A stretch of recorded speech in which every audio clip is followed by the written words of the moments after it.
Hello and welcome to the Craftsman Show. My name is your host, the Craftsman. Today we finna talk about hold up. I'm in focus. This right here. Nintendo Zapper gun. 1985 Nintendo Zapper. In a previous episode I showed y'all how I picked this up. I got a real cheap price on it. I said, I wonder about if I can make this little metal. Something like that.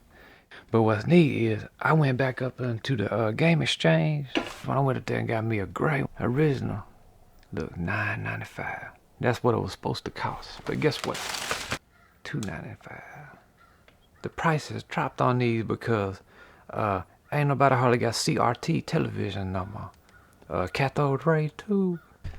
I got crazy with the look.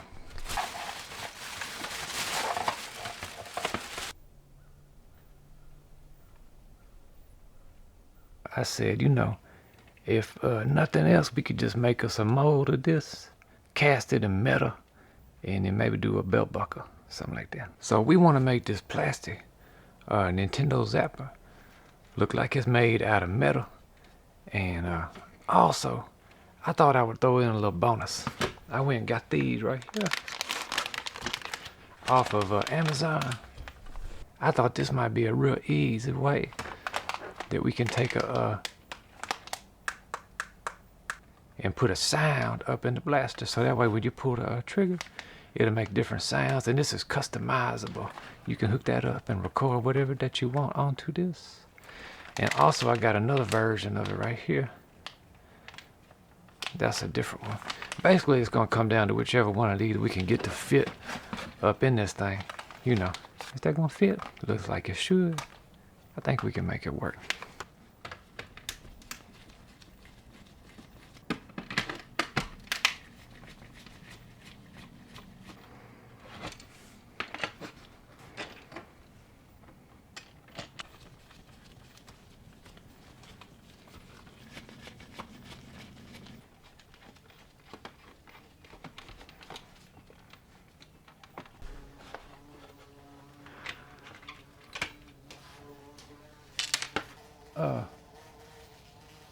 Well, we got a bumblebee that's in the shop right now.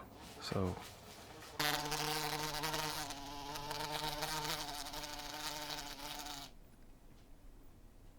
Craftsman wood shop is made out of wood. So Mr. B probably finna go drill a big old hole somewhere in my shop as a way to say thank you. Couple of things real quick. We got the lens right there. This right here and this right here. You feel how heavy that is right there? That just gives the whole gun some heaviness to it, all right? So that it feels like a gun should feel. And then, what else we looking at? We got the little circuit boards and thing. And that comes all the way. So, basically, what we interested in is that right there. And so, when we go to hook up this little sound module, there's several ways we can do it. We can get sophisticated and really just take the wire and change out that switch with the internal switch, which we might do that. You could just do the mechanics of it and say, maybe somehow put it up in there so that, see that? Maybe so that it will push against that button right there, depending on how advanced that you would like to get with it. A bright LED up in here so it'll do a flash. You can have you a muzzle flash, Maybe paint the inside of that silver. It intensify that flash. I don't know. Thinking. With these sound cards, you gotta have a way that you can, record your sound. I thought this would be the obvious place so we could plug in the future. And let's say we wanna make our gun sound different. Then we can access it right there. We got us a hole already made. So on this one right here, we got this as the power. You see we got it's a 5-volt DC power. And then we got us a speaker right there. And that looks like an 8-ohm speaker. And so the way though that this works, and then we got the button. That's got the little button switch. But as you can see, this one's got a USB. That's a little micro USB. And that's how you plug this into your computer. So I was trying to think, is it going to be better to use this one or this one right here? You got the button right there, the speaker. The batteries though, it ain't got no power leads on it. See there? It's got these batteries right here. So I was trying to think about if I want to change these batteries out in the future, I have to take the gun apart and get to the circuit board. You see? Now you could go and come in here and rewire you some kind of out, you know. You could, if you want to get fancy with the solder, and you can just bypass all that and run your own power supply to it. But then the other thing is that this, see the way that plugs in right there? And we'd have to have that, you know, located somewhere if you wanted to use it directly. Of course, you can also just run you a cable. You know, you can hook you a little, you know, 1/8 inch and run your wire out. So I don't know, which one of these would you go with? I wanted to get both of them so I could compare. So it comes down to whether or not this is going to fit. We can access it in the future, the battery situation, and it's going to be how does the sounds behave. So I got some little testing to do. All right. Usually what I would like to do is just go ahead and pull this thing and see how it works. But you got to watch because something liable to come popping out, flying out. But let's see if we can do this. Okay. So this comes back here. Okay. Oh, that's how. Okay, so really, the switch is that right there. See that?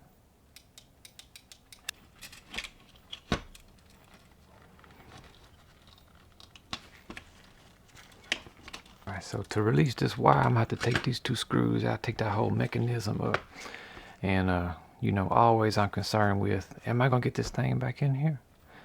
I was thinking I need to take a picture of this, but then I realized I gotta, I'm videoing this whole thing, so that works out pretty good.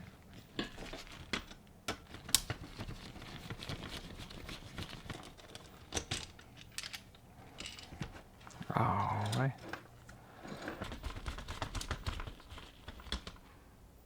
I don't really have a game plan on this. Probably what we need to do is this right here.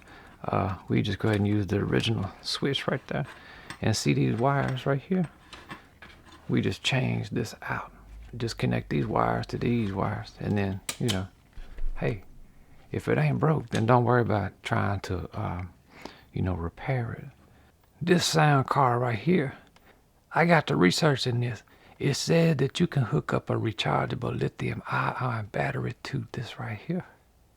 And that kind of got me excited because I thought, well, what if I could do that and keep the battery permanently inside of the Zapper?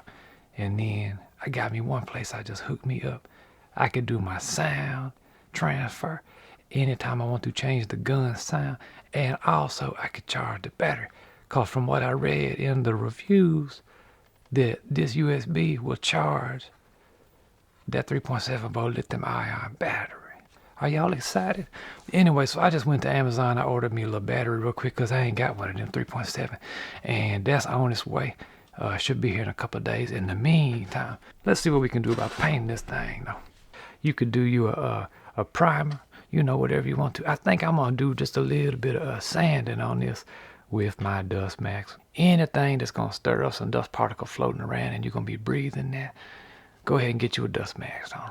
All right, safety.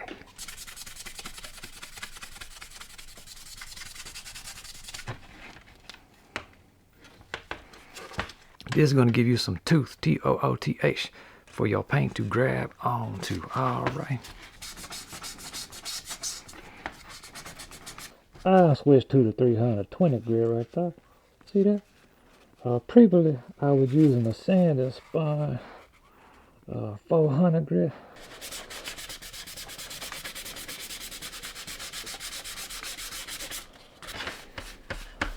You just want to get the dust off of it before we go and paint it. All I'm doing right now. I'm going to pretend like these are made out of metal. And I'm going to hit it with this brush metallic like that right there. I'm going to give me about 2 coats, maybe 3 coats up on it. And then we're going to do the color coat. But the reason I'm doing this is I'm going to show y'all a little trick that I learned from somebody else. It's a masking trick that's going to make it look like chip paint. We're going to make these look like they metal, but they was painted and then that paint's coming off and we got metal underneath it.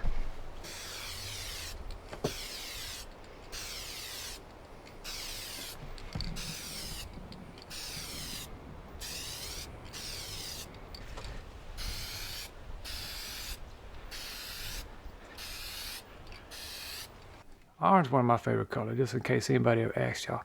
And orange and gray go good together.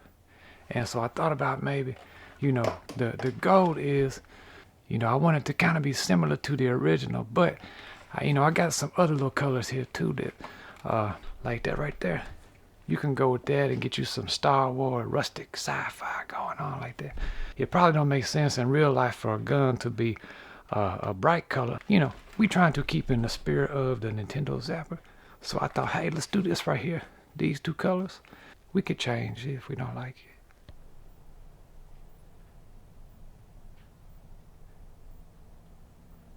And now what I'm going to do is use a masking technique. All right. I got the idea from Punished Props. Go check out Uncle Bill and them, see the things they do. And they do things with foam that looks real. They're crazy up over there. But look at this right here. Mustard. Look at this. To do this technique, you can use mustard. You can use, if y'all a painter and you got some Frisky, liquid Frisky, you can use that.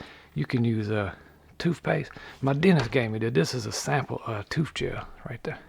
My dentist said, hey, craftsman, check out this new advanced fancy toothpaste. And he said to try it out. So, we finna try it out, see how it works. I'm gonna go ahead and take and just kind of gently assemble this right there. And the reason I do that is because, we don't need to mess with these areas up in behind. It don't make sense. It don't make sense if I do a lot of little masking and stuff up in here. We ain't gonna see it no how. So I go ahead and put this on here just to kind of remind me where we need to concentrate. Take your areas where somebody gonna be handling it, where somebody, like things that would be catching against something. And this is where you want to go in and do your masking. All right. I'm just gonna use me a silicone brush. Believe it or not, I can't even find my Q-tips. I don't know who done came here and took my Q-tips, but somebody did. Something happened with them. Probably one of the cats got them. But anyway, so I'm just gonna use this right here. And let's see.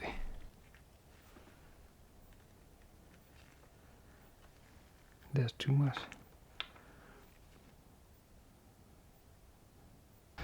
Let's try some of this mustard right here. See. Let's come in here with it.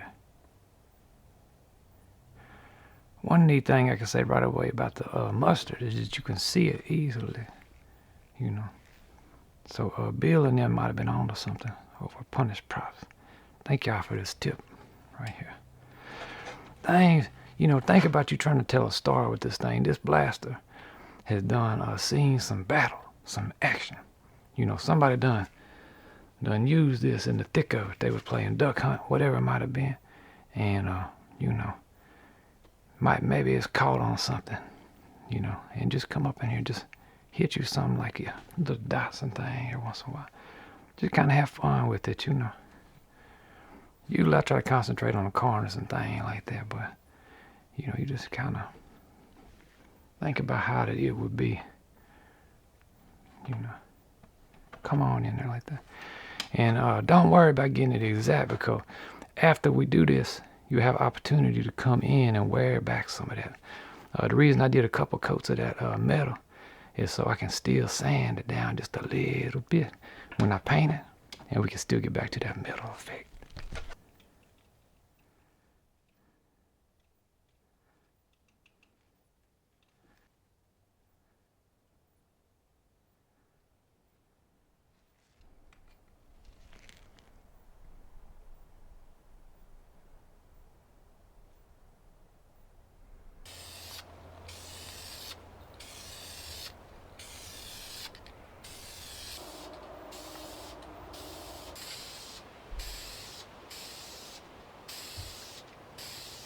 The trigger too, I decided to go ahead and paint it.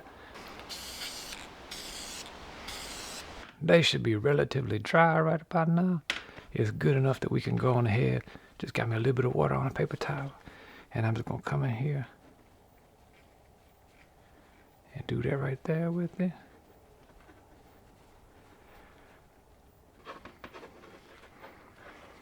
So as you can see, all the areas where there's mustard, you come across it like that right there, and it should come off of there. And just hang in there with me, because we still got some more techniques we about to do to this thing. It's gonna make it look real weathered in good. We're gonna get it weathered, we're gonna get it worn in. And if you notice that it's starting to look like the paint's peeling off, that's because the paint's peeling off of it.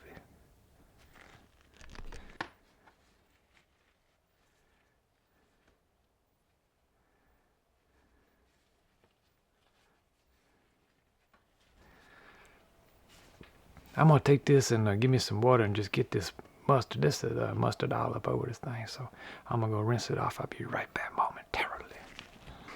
Another thing I like to do is, if you can try to do this and time it in such a way that the paint hasn't quite dried yet, you could come in here, and I got a little toothpick, all right, and just get you some little nicks going like that. And that's going to give you a slightly different type of wear. You don't want all the same type of big blobular looking wear, you know. You want to come in here and take and maybe, you know, do things like that right there. I might just kind of come in and hit it just a little bit right there. Just being honest with you, I think that what I should have done is a less is more approach. And I know a lot of y'all more experienced out there to do cosplays and things like that, probably saying, yeah, he don't went overboard. But, you know, I would suggest when you do this, just put a little mustard on it. All right.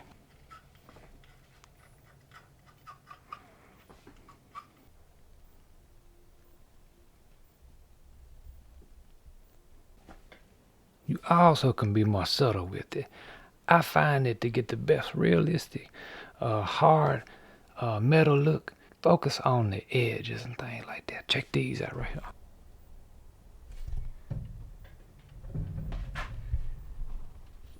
Another thing that you can do is take you some salt, some sea salt like that right there, and some water, and put up on this and let it dry. I just took me some water and mixed it up with some regular paint right there. You could also use your pre-made black wash solution like that right there.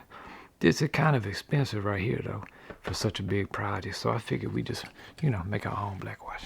I decided to go ahead and put the trigger unit back in it, so that way, you know, I can black wash it, and that it can pick up all the little grimy little details and things like that up in the crevices and creases.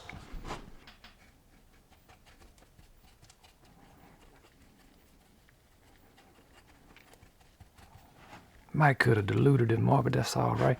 I'm gonna make sure that I get down into these little cracks and things like that. That's where dust and grime and stuff's going to collect. All right. Now a couple of things you can do. You can, you know, just kind of get on up in here and go ahead, and then you can go ahead and almost immediately go ahead and just kind of, you know, start to do that. You can let it sit for a little bit if you want to. I like to just kind of hit it and then damp it and see what we're looking like. You know, see how we already got some little grimes and things going. And then you can adjust your mixture too. I think I'm actually going to add me some little bit of color to it. Burnt umber. Let's do that. Got a little bit more dirt color going to it. See how it's not pure black looking, charcoal looking. Gonna give us some dirt, you know.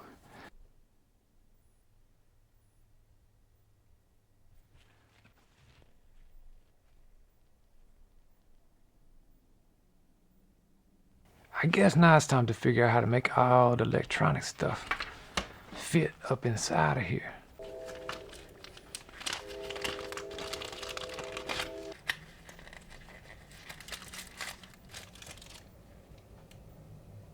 So we got some little some things to contend with, and that is, how are we going to get excuse me, we might could cut those out without jeopardizing anything, as long as we keep that middle post in there. That's where the screw goes, through that one and that one right there. It'd be good if we'd be able to set it up to where I'd be able to plug a USB up into it, kind of like that right there. Get that port, extend that out to there, and then we can plug in. I don't know, probably gonna have to run a Radio Shack. Yeah, I might have to go ahead and cut that right there. And then Jeff, that was for you right there, buddy. I know you cutting wires and things in your work sometimes, and so Probably need me a real pair of a wire stripper, but that's all right. So what I did was, look at this. Stick that right down in there. And I'm gonna have to glue this, all right, before somebody comments, you know, you need to glue that. I'm gonna glue it, don't worry about it. But look at this right here. You know, what happens is, see that the switch is still getting activated right there. So as long as that's still being pushed, hear that click, click? All right.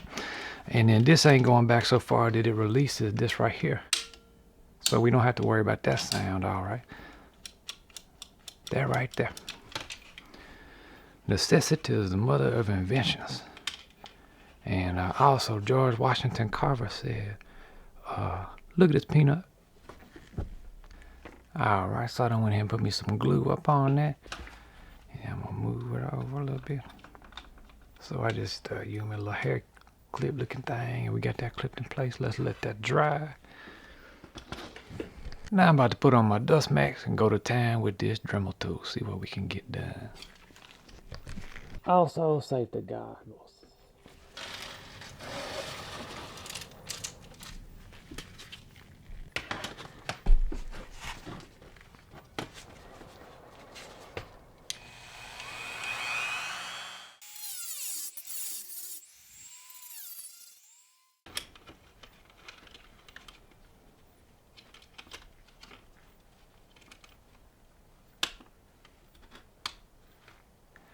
Y'all thinking what I'm thinking? I mean, if we could just route us a little place right there and mount that circuit board there, we can plug in to that right there. See that? This thing can kind of create its own little snuggativity. And all I got to do is just cut that little corner right there. Make me a little mark and cut that.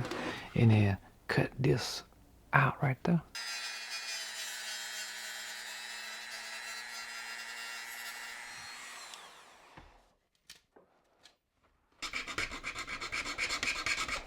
That little lip that goes down, that's hitting on top of the circuit board and creates a gap in it. So let me take care of that real quick.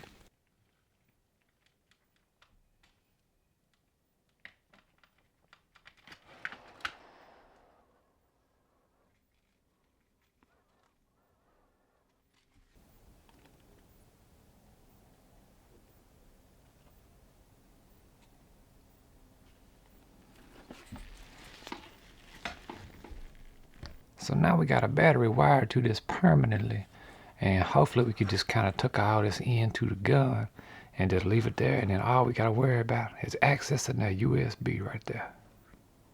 Micro USB. I'm gonna take and put me a little piece of electric tape. See that right there? Electric tape.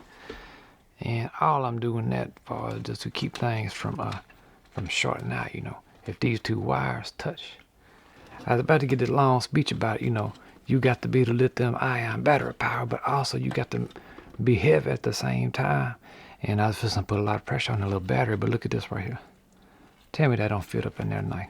Look at that. Look at that right there. Sometimes things just work out. I was getting all fired up, excited about that right there, and then I realized I gotta cut all the way through this thing too.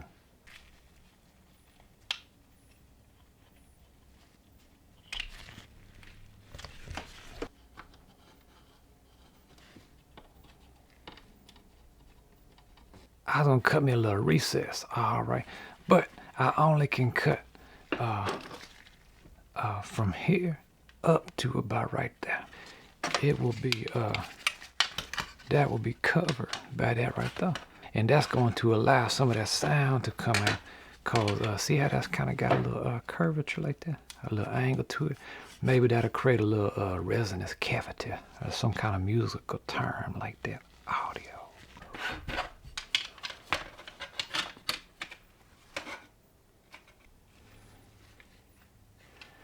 And then there we go.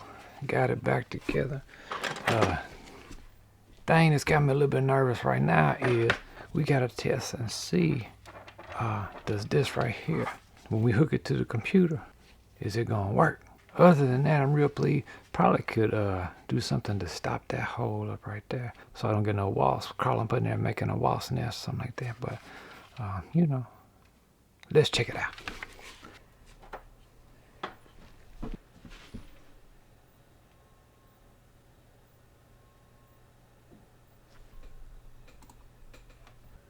Hello, hello, hello.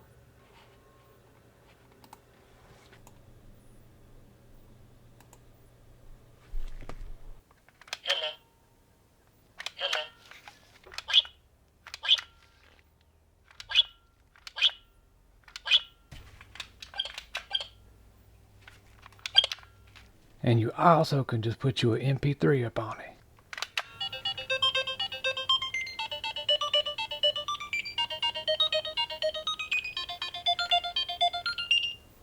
Thank y'all so much for watching another one of my videos and checking out that right there. Y'all like that? Anyway, I love y'all. I appreciate y'all. Try to think of something good that you can tell somebody. It might just set the day off in a good way, you know. You got their love and feeling. Oh, their love and feel. Anyway, y'all be good. Thank y'all.